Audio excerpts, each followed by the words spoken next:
O Supremo Tribunal Federal retomou o julgamento do marco temporal das terras indígenas. O ministro André Mendonça acompanhou o colega Cássio Nunes Marques, sendo a favor da tese que prevê que os povos originários só podem reivindicar as terras ocupadas por eles antes da promulgação da Constituição de 88. Como os ministros Alexandre de Moraes e Edson Fachin votaram contra, o placar está empatado em 2-2. Durante toda a quarta-feira, houve protestos indígenas em Brasília.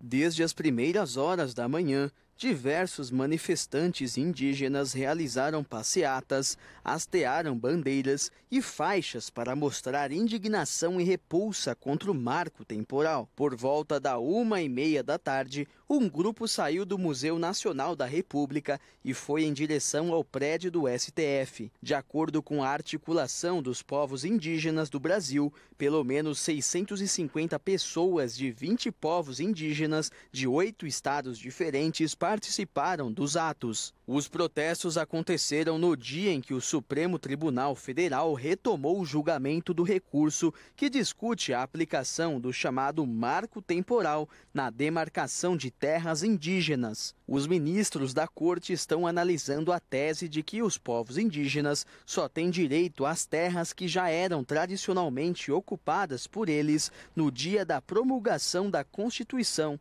em 5 de outubro de 1988. Caso o marco temporal seja aprovado, os povos originários só poderão reivindicar a posse de áreas que ocupavam nessa data. E esse é o principal motivo da indignação dos indígenas.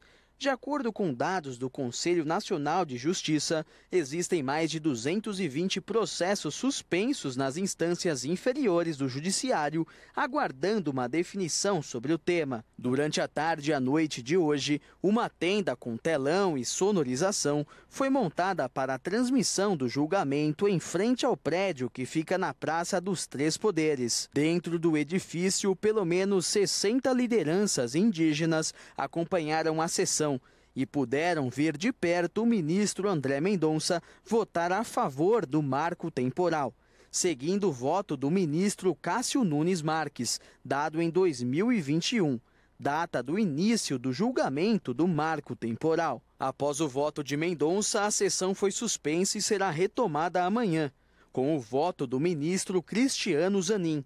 A posição do ministro indicado pelo presidente Lula ainda é incerta. Zanin não deu indício se votará contra ou a favor do marco temporal. Caso vote contra, Zanin estará indo contra uma das principais bandeiras defendida pelo presidente que lhe indicou e se colocando ao lado de Cássio Nunes Marques e André Mendonça.